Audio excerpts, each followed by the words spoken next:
గర్వంతో విర్రవీగిన చెట్టు వెర్సెస్ మౌనంగా ఉన్న గడ్డిపూచ. చివరకు గెలిచిందెవరో తెలుసా?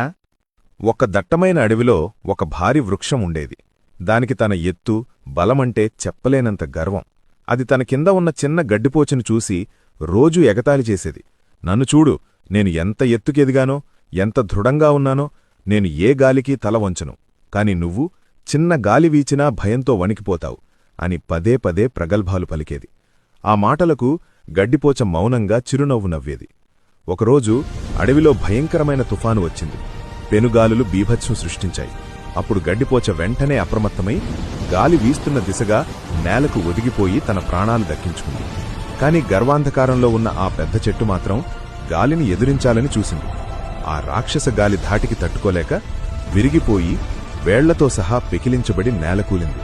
నీతి: మనం ఎంత గొప్ప స్థాయికి ఎదిగినా బలవంతులమైన అతిగర్వం, ప్రగల్భాలు పనికిరావు. అవే ఒక్కోసారి మనకు ముప్పు తెస్తాయి. పరిస్థితులకు తగ్గట్లుగా అప్రమత్తంగా ఉంటూ ఎదిగిన కొద్దీ ఒదిగి ఉండటమే మనకి శ్రీహామ రక్ష. ఇలాంటి మరిన్ని ఇంట్రెస్టింగ్ కథల కోసం మినీ కథలు తెలుగు పేజ్ను ఫాలో అవ్వండి.